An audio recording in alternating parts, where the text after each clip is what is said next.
awesome. Yeah, let me give you an example. The last seminar I did, I uncovered 3.8 million. Wow. From 20 buying units and four appointments I had. Just 4 appointments, 3.8. Just eight appointment requests, 4 appointments set, 3 appointments held. And then the pocket before that, I uncovered 4.5 million. Wow. And I had 4 appointment requests. I actually set 6 appointments. I converted 2 that were no-goes, and brought $1 million from that.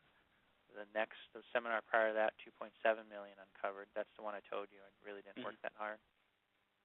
And then the other one, so it was 2 million uncovered, then 2.7 uncovered, then 4.5 uncovered, then 3.7 uncovered. Wow. So you can see the first 2 batches as I was getting my process back in order. I wasn't uncovering as much the first 2 as I have the last. What's the average guy bringing in from seminars?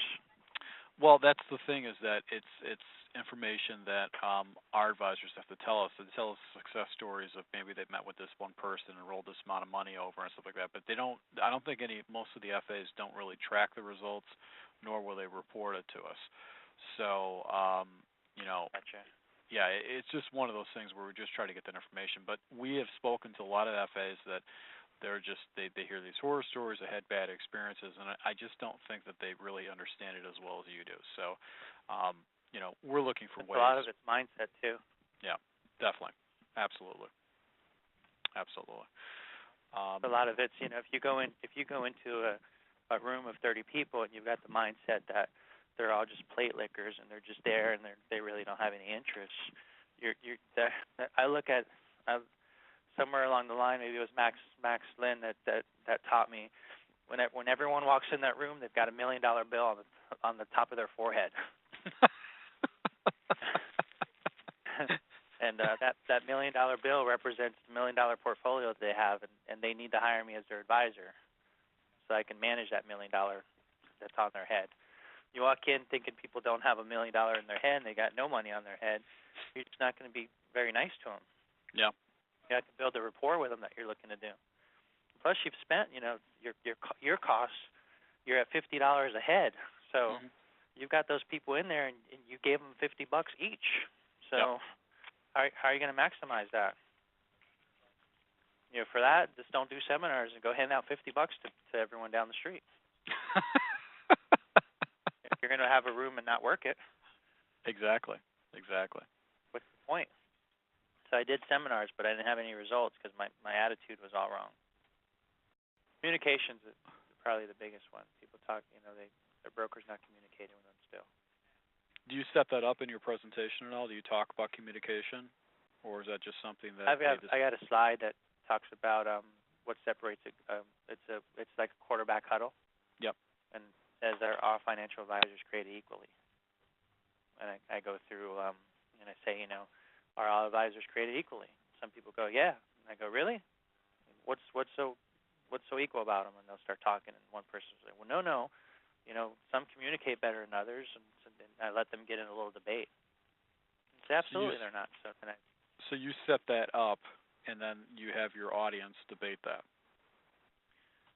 Right. And that's because one person pipe up and be like they're not created equal. What are you talking about? Like, my guy doesn't do that, or my guy doesn't do that, and my guy does this, and they just go back and forth. Some brag, some complain, and really all you're just doing is looking for pain. My whole part of the first meeting is I want to find pain. I want pain. Ideally, in a perfect world, if I sat there at a meeting as we were midway through the meeting, they needed a tissue because they were emotionally so upset about whatever they were sharing with me. That's pain. Yeah. I want to uncover that because, but if you don't build enough credibility in the seminar to get the first appointment to do the fact finding, and then you don't have a great process honed in on doing the fact finding, you won't uncover it. If you're just sitting there looking at positions and going, I could do better for you by moving you from here to here, there's no value to the client that way. Yeah. It's like, okay, well, let me think about the changes you want to make. Okay, well, guess what? 9 out of 10 times they're going to think about it, which means you're not getting a phone call Mhm. because their broker is going to make changes for them automatically. Yep. So it's about really uncovering like what the pain, what's the problem in the relationship, and the best way to do it is by asking questions. Instead of saying, I call my clients once a quarter, we get together. Some people don't value that, so you say, when you get with your advisor in person every quarter to review how you're doing, so that at least 4 times a year you're keeping an eye on the ball and make key decisions on what you may need to change. How does that meeting go? And they just look at you and go, when we meet, when we meet every quarter in person to do a strategic review on how we're doing to make strategic changes we need to make at least 4 times a year, so we stay on. We don't do that. What are you talking about? Mhm. Really? So on a $1.5 million account, you don't at least 4 times a year assess, how the train's going down the track to make sure you don't need to make any corrections before year end. Wow. So how do you make the decisions on what direction the account needs to go? Can you articulate that for me? I just That's get a smart confirmation. question. Yeah, that's very I just smart. get confirmations. Yep. And in 2008, when the markets were selling off, can you articulate the plan your advisor and you came up with to minimize the losses in your portfolio as we were going through a correction? We didn't have a plan, really. And so you ask the questions, because if I asked you that question, right, the first thing you're thinking, well, obviously he did because it's on his radar and he's asking me the question. Mhm. Obviously he does because he's asking me the question, right? Mhm. So I don't have to tell you. I call my clients every quarter. We get together quarterly to do a review. You just assess that that's what I do because I'm asking you how it works out with your relationship. Yeah. And so if it's something that's important to them, they'll say, so you meet with your clients every quarter in person? I'm like, yeah. Unless they don't want to meet that much. And so that by taking what you do and value and converting into a question and throwing it back to them as a question, Mhm. you get to uncover the pain. Kind of take them down the pain funnel that way. Wow. And it's something that anyone could learn just by, there's a lot of great books out there, storytelling for financial advisors.